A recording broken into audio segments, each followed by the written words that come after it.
Capítulo 8. Questões práticas.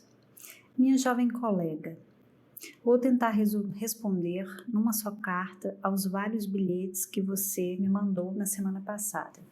São questões que quase sempre, embora sejam objetos de reflexões teóricas complexas, às vezes inutilmente complexas, merecem ser resolvidas com uma certa dose de bom senso. Regras. Você me pergunta se, no começo de uma cura, é bom dar alguma indicação ao paciente, ou mesmo explicitar algumas regras. Sei que você está pensando, por exemplo, no que se chama em psicanálise de regra da associação livre. Algo assim. Aqui você deve poder falar livremente de tudo o que lhe ocorrer, mesmo e sobretudo se a coisa lhe parecer fútil, sem medo de falar besteiras e exercer o mínimo de censura possível. Pode falar de sonhos, fantasias, pensamentos estranhos, lembranças aparentemente sem importância, etc. Tudo o que passar pela sua cabeça nos interessa. É importante que a regra, se for dita, não seja recitada como uma reza, que a gente conheceria de cor e repetiria sempre do mesmo jeito. Melhor improvisar de cada vez, como acaba de fazer. O pressuposto que justifica essa regra é o seguinte: no que a gente fala, opera uma lógica interna que nós não percebemos. Quanto menor nossa intervenção na escolha e na organização do que falamos, tanto mais essa lógica interna poderá nos levar a dizer coisas inesperadas por nós mesmos, a descobrir algo que estava em nossos pensamentos sem que soubéssemos. Alguns analistas e terapeutas enunciam essa regra no começo de cada cura e a repetem regularmente, para que o paciente não se perca, por exemplo, em meandros de explicações e elaborações preparadas de antemão. Outros analistas e terapeutas notam, com razão, que a dita lógica se impõe de qualquer forma na fala de todos nós, mesmo quando fazemos o possível para controlar as nossas palavras. Aliás, geralmente, é logo quando tentamos policiar cuidadosamente nosso discurso que podemos cometer um lapso revelador. Além disso, a experiência mostra o seguinte: quase sempre, mesmo o paciente mais prevenido, que anotou seus tópicos por medo de perder seu tempo ou de não ter nada para dizer, acaba sendo levado, no decorrer da sessão, a falar as coisas que ele não previu. Um detalhe: se um paciente chegar de papel na mão, decidido a ler o que preparou, e se isso deixar você incomodado, você poderá pedir para ele guardar o papel e falar espontaneamente, pois certamente ele deve se lembrar dos temas que previu tratar. Agora, lembre-se do seguinte: de qualquer forma, as palavras sempre levarão seu paciente por terras imprevistas. Então, formular ou não a regra fundamental.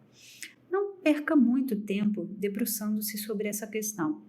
Decida você também livremente, ou seja, explicite a regra quando lhe parecer importante ajudar o paciente a ultrapassar seu pudor, sua vontade de se mostrar inteligente ou sua necessidade de construir explicações racionais.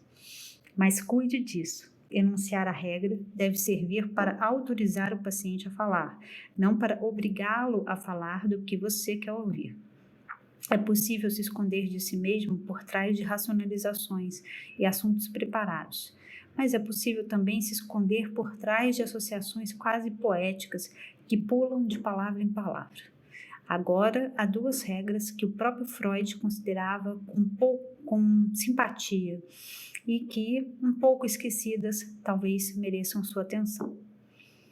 A primeira, quase ninguém mais usa. Ele pede ao paciente que, durante sua análise ou terapia, evite tomar decisões cruciais e irreversíveis na condução da sua vida. Mas só porque as melhores decisões seriam tomadas no fim, quer dizer, quando presumivelmente, as motivações e os conflitos estariam em cima da mesa.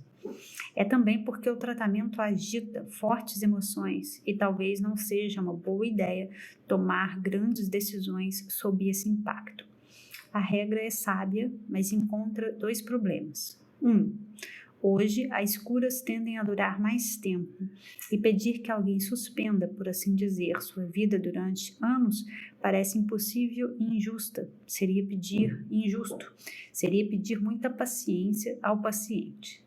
2. É frequente que alguém recorra a um analista ou terapeuta para conseguir tomar uma decisão difícil, mudar de emprego, separar-se, casar-se, adotar uma criança, migrar e por aí vai.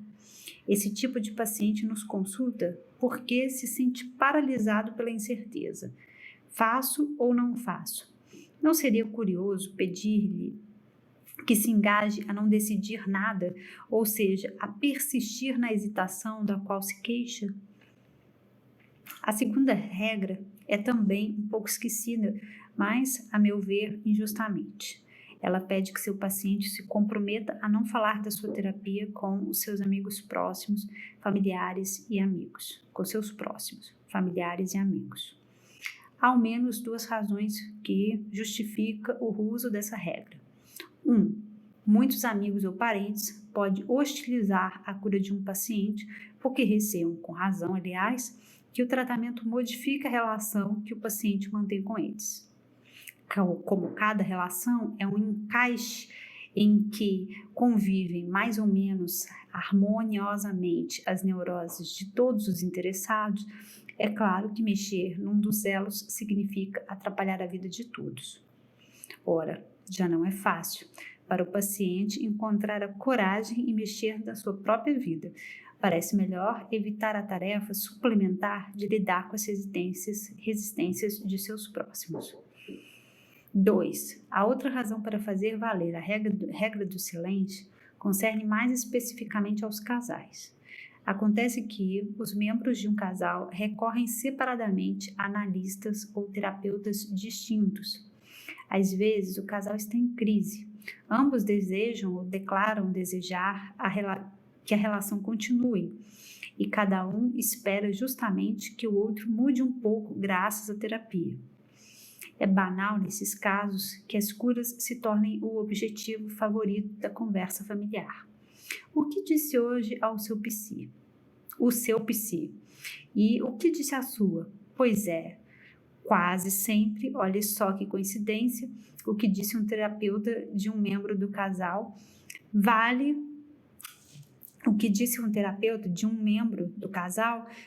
como uma acusação feita ao outro e vice-versa. A paz projetada se transforma numa guerra familiar combatida por terapeutas interpostos, com as interpretações e intervenções dos terapeutas servindo como armas.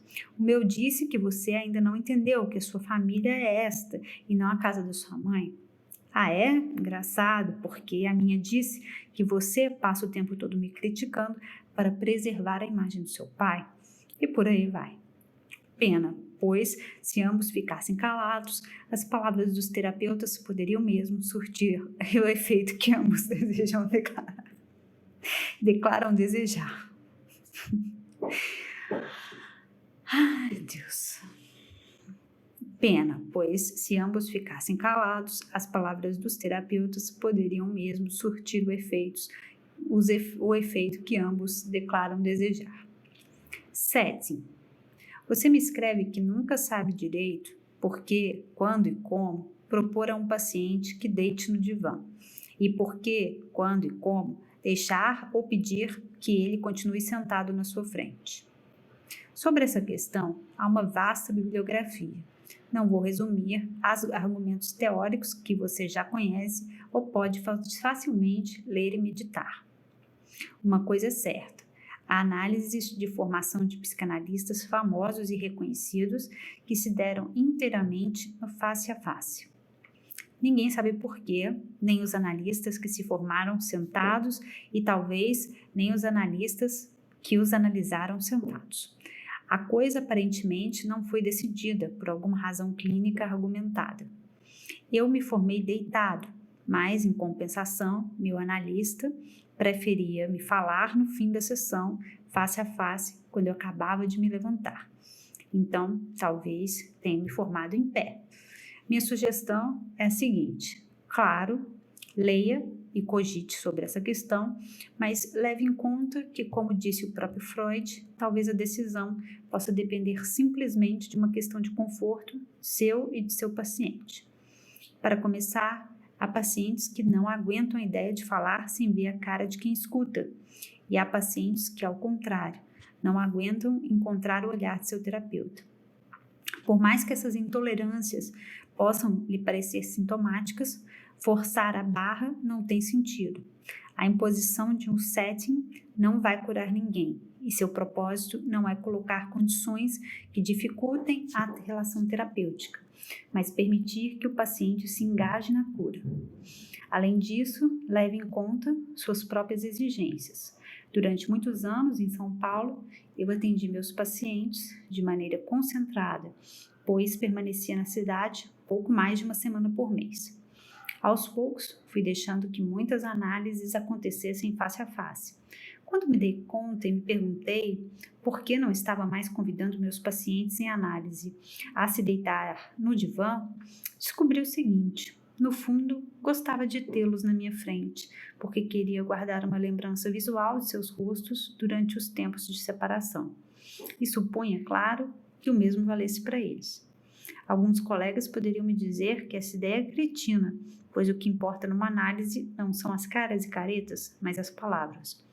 Concordo, sem discutir. Mas repito, não tenho nem procuro argumentos teóricos, apenas senti a exigência de me lembrar bem das caras de quem contava comigo. E não estou convencido de que essa exigência me servisse para ocultar ou esquecer as palavras. Na contramão dessa exigência tá difícil, situa-se o cansaço produzido por uma série de sessões face a face. Nem todos os analistas ou terapeutas aguentam passar o dia expostos a uma sucessão de olhares escrutadores, que inevitavelmente tentam ler ou adivinhar na cara do terapeuta um sinal de aprovação e simpatia, ou então de rechaço e ironia. Enfim, nesta matéria, 4 conselhos. 1. Haja de maneira que sua escolha não seja forçada. Nenhum paciente gostaria de perceber que seu terapeuta no consultório obedece a formas estabelecidas sem construir e propor seu próprio espaço. 2. Lembre-se de que, em última instância, o setting não é condição nem garantia de nada. Uma análise ou uma terapia acontecem pelas palavras trocadas e pelas reações que elas organizam, e não pelas disposições dos traseiros dos interessados. Durante a ditadura militar na Argentina, mais de um analista se dispunha a encontrar seus pacientes na clandestinidade, no carro, dirigindo, pegando-os de carona.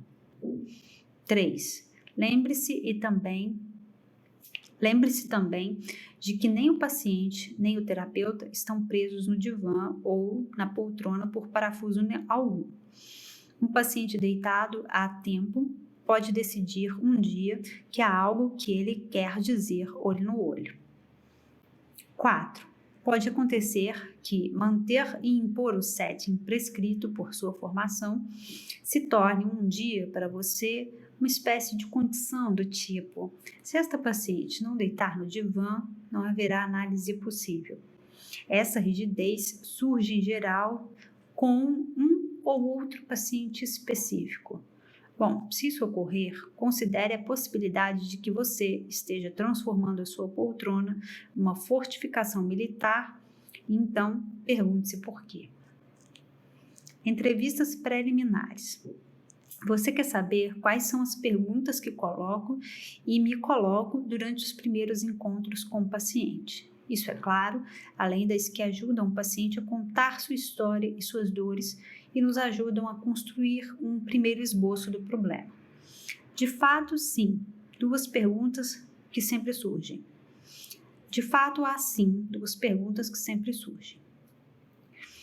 Primeiro, a primeira coloco para mim mesmo, na hora de concluir no fim das primeiras entrevistas. Pergunto-me se nesse caso eu poderia ser de algum auxílio. Não há quadros patológicos que eu me recuse a priori. Há poucos casos em que encontro o limite do que eu aguento escutar. Deste tipo de limite, já lhe falei em minha primeira carta, lembra? A pergunta que acabo de mencionar introduz um outro critério. Digamos assim, prefiro me engajar com pacientes com quem parece possível estabelecer uma aliança. Não quero me engajar na cura de um paciente que não possa acolher, no dia de sua sessão, com um pouco de entusiasmo. A ideia de uma aliança do terapeuta com o paciente foi muito criticada. Entende-se por quê? Numa aliança, nada prova que não sejamos aliados justamente dos sintomas do paciente. Concordo, mas é possível imaginar uma aliança diferente.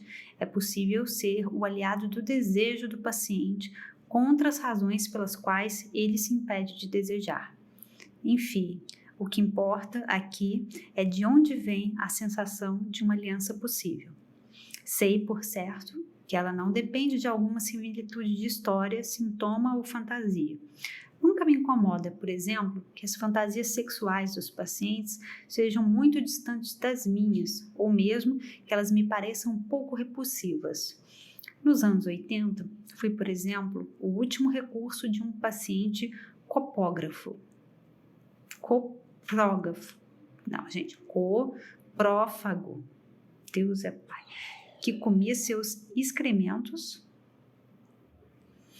quase a cada dia e que não conseguia encontrar um terapeuta que a repugnância não falasse alto demais. No fundo, eu acho que a sensação de uma aliança possível me vem do mesmo tipo de consonâncias, nem sempre ponderáveis, que decidem, por exemplo, que ao encontrar alguém pela primeira vez, sabemos se poderia ou não ser nosso amigo. É provavelmente uma questão de pequenos traços que parecem sem importância. Um exemplo de pequeno traço? A voz. Há vozes que gosto e outras que me incomodam, não sei bem porquê. Imagino que nossa relação com a modulação da voz seja o resto de algo muito antigo. O ouvido é um sentido que se desenvolve plenamente já no ventre materno. Talvez cada um de nós guarde uma estranha mixagem de músicas e ruídos intrauterinos, cânticos de ninar, conversas familiares, etc., que ficam para sempre ligados a uma certa sensação de bem-estar. E talvez exista em nós uma outra mixagem, que seria a coluna sonora do desamparo e da cólica. O fato é que um terapeuta ou analista não é indiferente às vozes dos pacientes. É bom render-se a essa evidência. Não vejo por que deixaria que um paciente tivesse de lutar em sua terapia contra o meu desagrado auditivo.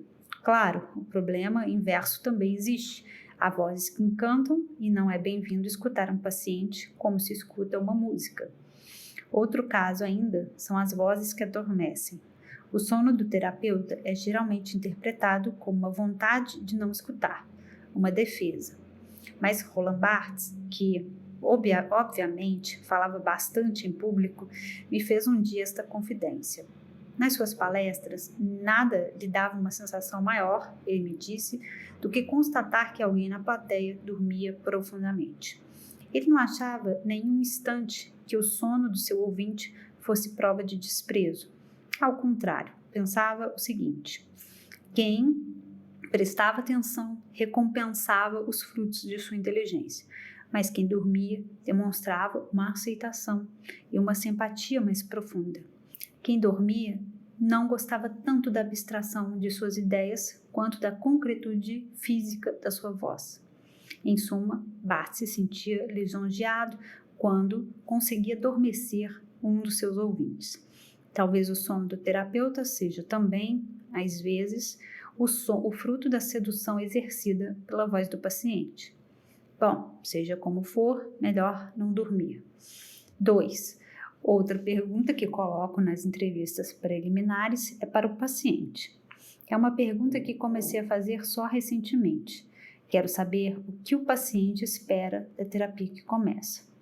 É óbvio que não confundo o que ele declara esperar com o que ele quer mesmo. A pergunta não é feita na ilusão de que o paciente diria assim, de repente, às claras, o seu desejo recôndito. Ao contrário, a resposta em geral manifesta sobretudo por quais caminhos o paciente está bem decidido a obstaculizar seu desejo. Por exemplo, espero que você me ajude a me separar deste homem. Pode significar, amo este homem, e não há catástrofe pior da minha vida do que a separação que me espreita, mas disso não quero nem ouvir falar, viu? Em suma, nada prova que o terapeuta deva adotar a esperança declarada do paciente como se fosse alvo de seu trabalho. Então, por que a pergunta? Nos últimos anos, praticando nos Estados Unidos, lidei com a necessidade de preencher regularmente balanços e prognósticos dos tratamentos para as companhias de seguro dos meus pacientes. Essa chatice burocrática teve um efeito interessante. Fui levada a me perguntar, a cada 3 ou 4 meses, o que mudou? Qual foi o caminho percorrido? Onde estamos agora? É diferente de onde estávamos no começo? Pois bem, descobri que uma maneira de medir o andamento de uma cura consiste em repetir regularmente aquela pergunta inicial, pois é frequente que a resposta do paciente mude, que ele passe a esperar de sua terapia algo diferente do que ele esperava no começo, sejamos otimistas, porque ele se aproximou do que deseja mesmo e consegue pedi-lo a si mesmo, ao terapeuta e à vida, quer seja porque achou novos caminhos, talvez menos penosos, de organizar sua fuga do que ele quer. De qualquer forma, a mudança da resposta me orienta. A duração da sessão. Você me pergunta qual é a duração de uma sessão. Mal posso dizer quanto dura mais ou menos uma sessão comigo. Numa época, parecia-me que a duração das sessões fosse uma questão crucial, da qual dependiam o alcance e o sentido da cura. De fato, a maneira de medir o tempo da sessão revela modelos terapêuticos diferentes. A sessão com tempo fixo, 45 ou 50 minutos batidos por algum relógio, supõe um modelo radiológico, um pouco como se a cura dependesse do número de horas de exposição do paciente ao terapeuta. A sessão com tempo variável supõe um modelo mais próximo da prática médica ou cirúrgica. Se você está deitado numa cama de operação enquanto lhe retiram um apêndice inflamado, você quer que a coisa leve o tempo necessário. E se, por sorte, a intervenção for rápida, você não despertará da anestesia para protestar, acusando o cirurgião de não dedicar mais tempo à sua barriga. Na verdade, hoje, acho que a psicoterapia e a análise talvez sejam mais próximas de um terceiro modelo, o de muitas terapias no corpo. A cada vez, a postura é corrigida, a coluna estalada, os músculos relaxados, mas um resultado que não seja apenas um alívio temporário pede uma série indefinida de repetições. Do ponto de vista do tempo, é um modelo intermediário. A cada vez leva um tempo variável, que depende dos músculos e ossos interessados e de quanto o paciente aguenta naquele dia. Mas não estou mais disposto a fazer desta questão o cavalo de uma batalha teórica. Conheço pessoas que parecem ter se beneficiado bastante de uma terapia e outras para quem a experiência aparentemente foi sem consequência. A duração das sessões não parece ter sido um fator decisivo no sucesso ou insucesso das curas. Minha formação foi, como já lhe disse, na École Freudienne de Paris, a escola de Lacan. As sessões variáveis e breves eram um dogma, ao qual, aliás, nem todo mundo obedecia, a começar pelo meu analista. Durante anos, trabalhei com sessões breves, das quais apreciava a atenção e o sentimento de urgência, que matavam a preguiça da escuta e excluíam rapidamente o papo furado. Nos Estados Unidos, pratiquei sessões de aproximadamente 50 minutos, conformando-me ao padrão exigido pelos seguros americanos e descobri, por exemplo, que o próprio andamento da sessão, suas pausas, recuos e avanços é matéria de interpretação. Hoje, minha fórmula preferida é um tempo variável, mas não breve. Talvez por temperamento ou pela idade que avança, esteja apenas escolhendo uma atitude intermediária e conciliatória. Mas provavelmente encontrei um ritmo que convém à minha atenção e à minha maneira de escutar e intervir. Gosto de ter o tempo para que uma lembrança seja evocada e explorada, para que um sonho seja analisado. Mas me preservo a possibilidade de interromper a sessão quando um pequeno ou grande achado poderia ser anulado pela necessidade de encher linguiça para preencher o horário. Tenho um hábito que alguns pacientes estranham. Não costumo atribuir horários definitivos. Prefiro marcar a cada vez ou quase. É um incômodo certo, mas gosto de ser surpreendido pela pessoa que encontro na sala de espera. Evito, em suma, a rotina que transforma fulano no paciente das 9 e cicrana na paciente das 10. Outro detalhe, acontece que me atrase, não só porque às vezes uma sessão pode durar muito mais do que o previsto, mas sobretudo porque, como anuncia meus pacientes, tento ser disponível numa urgência. Se um paciente, por alguma razão, quer me falar de repente, naquele mesmo dia, invento um horário. Todos esses jeitos não constituem um modelo e, de fato, não quero que tenham uma justificativa teórica. Minha intenção ao expô-los não é sugerir que você os adote. Ao contrário, quero, sobretudo, encorajá-la a inventar uma maneira de atender que seja a sua. Pagamento. Pois é, quem paga? Como? Durante minha formação e quando era jovem analista em Paris, vigia a ideia de que uma terapia, mais ainda, uma análise, deveriam ser pagas pelo próprio bolso do paciente. O uso de qualquer forma de seguro parecia uma heresia fadada ao fracasso. O acesso ao desejo da gente, dizia sem hesitar, não é um direito social, é preciso conquistá-lo com sacrifício. Inventavam-se, aliás, artifícios extraordinários para que a prática com crianças e adolescentes respeitasse o dogma. Claro, os pais pagavam, mas a criança devia trazer a cada vez um desenho. O adolescente levava o cheque de 140 francos e acrescentava 10 da sua mesada. Por aí vai. Pairavam sobre nós ameaças apavorantes. Se seu paciente não tirar o dinheiro do bolso, ele pagará com sua carne. No mínimo, o paciente que recorresse ao seguro-saúde se amputaria um dedo a cada noite na hora de cortar o pão e a culpa seria nossa. Quem trabalhava em ambulatório ou instituições públicas era considerado com suspeita. Não eram verdadeiros terapeutas e ainda menos analistas, pois, por mais que eles se comportassem direitinho, seus pacientes não pagavam. Ainda hoje, há quem esnobe convênios sobre o mesmo pretexto. Ora, quem trabalhou no serviço público sabe que nada disso é verdadeiro. As resistências de um paciente a seu próprio tratamento não são vencidas pelo esforço de pagar. Aliás, há pacientes para quem pagar é uma boa desculpa. Estou fazendo tudo o que preciso para melhorar. Prova disso é que estou pagando.